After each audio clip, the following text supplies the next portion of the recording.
Hoy veremos para qué son útiles los estados financieros, 4 puntos claves.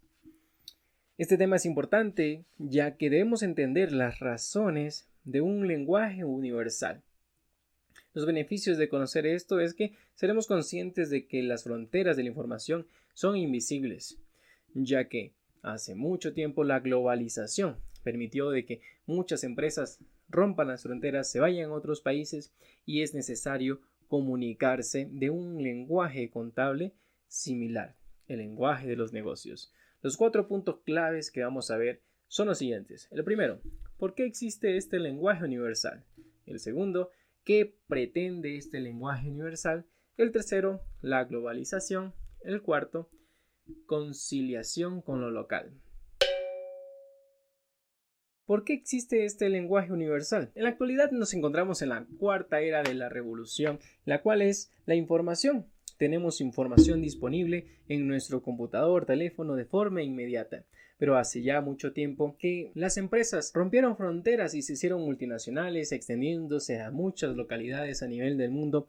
Y estos negocios tenían ciertas limitantes, ya que, por ejemplo, una empresa multinacional que tiene sus empresas en 20 países, anteriormente en cada país se tenía una normativa contable diferente y se tenía que llevar una contabilidad con normativa local. Y esto, al momento del cierre del ejercicio y presentar estados financieros de cada uno de estas sucursales o filiales, era un problema, porque había que hacer una transición de esa normativa local a la normativa de la casa matriz para poder presentar estados financieros consolidados y que los directivos de estas empresas multinacionales tomen decisiones. Por tal motivo, por allá, en 1993, se reunieron muchos países para poder llegar a un consenso y armonizar las normativas locales de los países que quieran alinearse a esta. Y desde allí nacieron las normas internacionales de contabilidad, que llegaron hasta el 2000, en el cual, después del año 2000, fueron transformándose a normas internacionales de información financiera,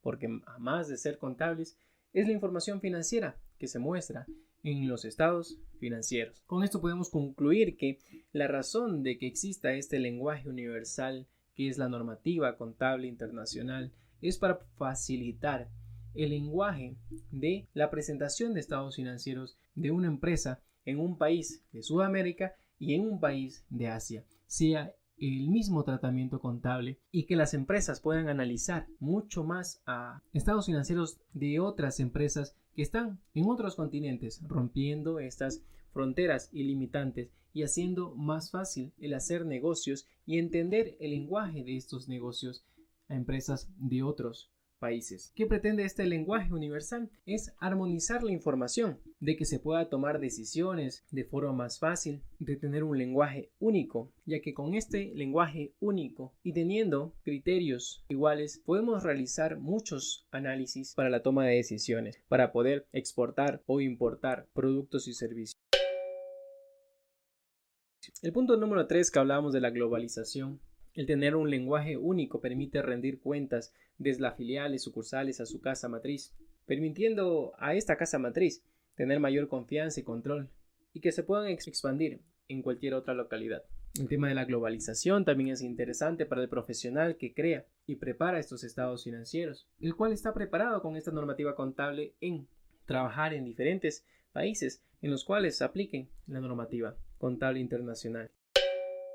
El punto número 4, y también es interesante, es la conciliación con lo local. La norma internacional de información financiera conoce que cada localidad en cada país tienen sus normas tributarias y legales, las cuales tienen mucha importancia en cada país, ya que con base a esta se obtienen recursos y fondos para que los gobiernos administren estos recursos y puedan destinarlos a un fin común de las sociedades. Por tal motivo, hay normas específicas como por ejemplo la NIC 12 o la sección 29 sobre impuesto a las ganancias, en la cual nos muestra una conciliación entre la parte contable y la parte tributaria para que estas dos no se divorcien y que estén conciliadas con un fin común de presentar estados financieros razonables y con información fiel para la toma de decisiones de sus diferentes usuarios, en los cuales ya hablamos en el capítulo anterior. Y en la actualidad en nuestro país, Ecuador, ya existe en la normativa tributaria mucha inclinación a la norma contable internacional,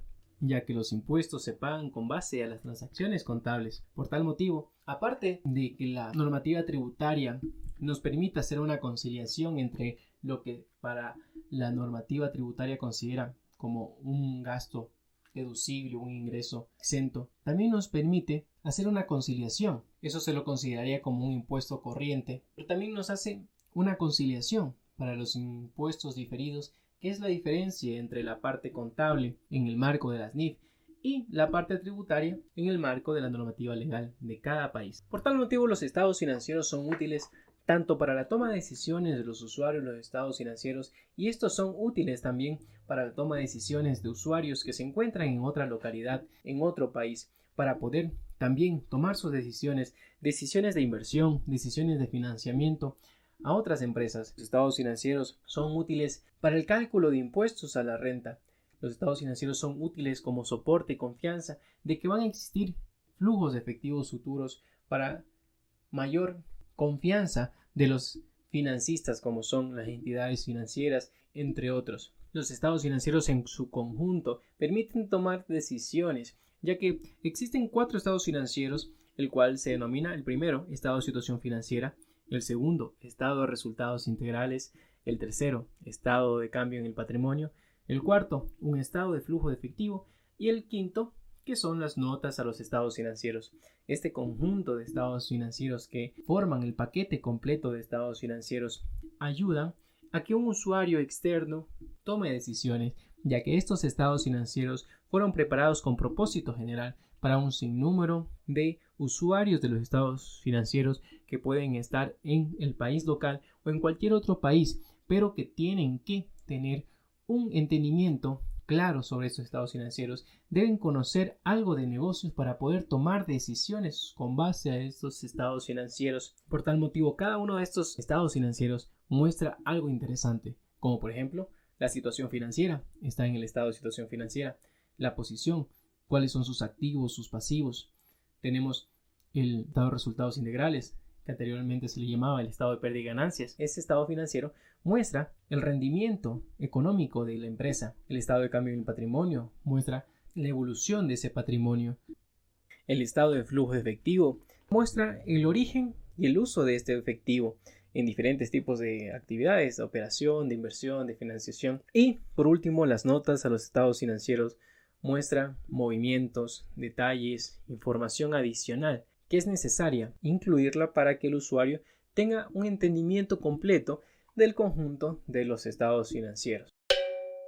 Y todos esos estados financieros se los prepara con base a normas internacionales de información financiera. Esta preparación con esta normativa internacional, en la cual en la mayoría de países del mundo aplican, nos hace preparar y presentar un lenguaje común entre los negocios. Hemos visto por qué son útiles los estados financieros y comentábamos un poquito de ellos, pero hay que tener algo claro, un punto importante que tenemos que tener presente. Los estados financieros con propósito general son para los usuarios de los estados financieros, usuarios externos, eso ya mencionábamos. Pero, ¿qué información debería utilizar la administración o la gerencia para la toma de decisiones? Bueno, eso va mucho más atrás, ya que los inversores o accionistas, socios, invirtieron dinero para tener un objetivo en específico. En junta de accionistas toman decisiones para poder llegar a ciertos objetivos y esas instrucciones se les encargan a su representante legal, al gestor que va a direccionar el barco o esta empresa. Y va a depender de ese mandato, de esas instrucciones, de ese objetivo al cual tiene que llegar. Entonces, la gerencia tiene una directriz. Puede ser, por ejemplo, ganar mercado, ganar una cuota de mercado. Por ejemplo, puede ser obtener una rentabilidad que se puede mostrar en una utilidad bruta, en un EBIT, en un EBITDA, en una utilidad líquida después de impuestos. Va a depender mucho de cuáles son los objetivos planteados para cada año que se le dispone a la gerencia. Por tal motivo, allí vienen los objetivos estratégicos y podemos clasificar allí entre cumplir ciertas metas que son cuantificables. Por ejemplo, llegar a un incremento del 5% de las ventas, a una disminución del 6% de los gastos, a una distribución de dividendos del 5% de las ventas. Estos porcentajes o estos hitos se denominan KPI y estos KPIs tienen que estar en la estructura de los estados financieros para que cada uno de los rubros de los estados financieros o parte de los estados financieros lleguen a ese KPI. Como por ejemplo, tenemos un KPI de recuperación de cartera. La empresa espera recuperar el 95% de toda su cartera. Eso ayuda a que ese recurso vuelva como flujo de efectivo a la empresa. Por tal motivo, la gerencia no tan solo va a utilizar los estados financieros generales con propósito general, sino que tiene la posibilidad de solicitar información específica a todos sus departamentos, como por ejemplo el nivel de producción, como por ejemplo la antigüedad de la cartera, la antigüedad de los pasivos, el flujo que está en efectivo, el capital de trabajo, índices financieros, la información que necesite la gerencia para poder tomar sus decisiones.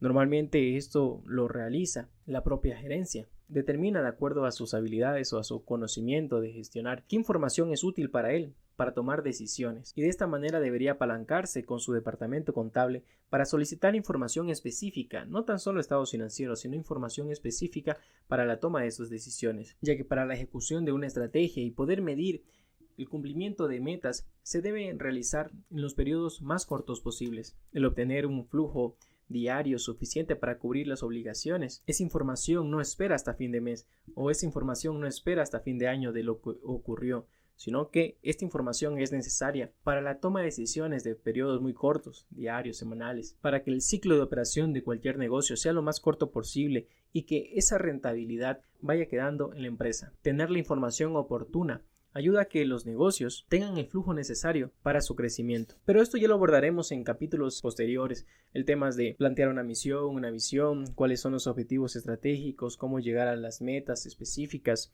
cuáles son los KPIs básicos y necesarios en una empresa, cómo se muestran esos KPIs en un dashboard para el control del cumplimiento de las metas. Temas muy interesantes, lo vamos a ir abordando en lo posterior.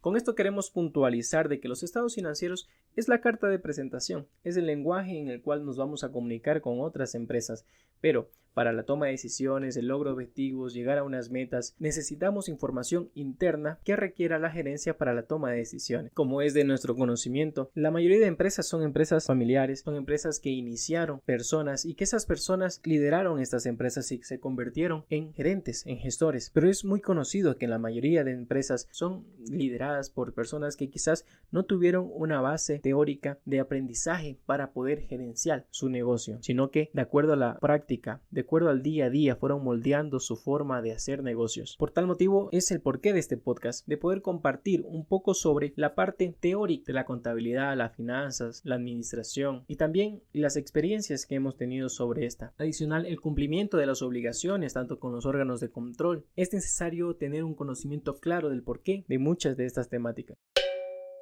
Hemos visto un poco en términos generales el uso importante de los estados financieros. No te pierdas el siguiente capítulo en el cual vamos a ir detallando y revisando los puntos más importantes de cada uno de estos balances. En el siguiente capítulo vamos a comenzar con el estado de situación financiera, anteriormente llamado balance general. Y recuerda que si te están gustando estos capítulos, hazme un favor, déjame 5 estrellas, suscríbete al canal, suscríbete a Spotify, a iTunes y también al canal de YouTube. Comparte este contenido con algún colega que le pueda servir y también recuerda que en mi página web vas a tener información adicional cada capítulo que vamos realizando. Así que muchas gracias por estar aquí, muchas gracias por dedicar tu tiempo en conocer un poco más sobre el lenguaje de los negocios.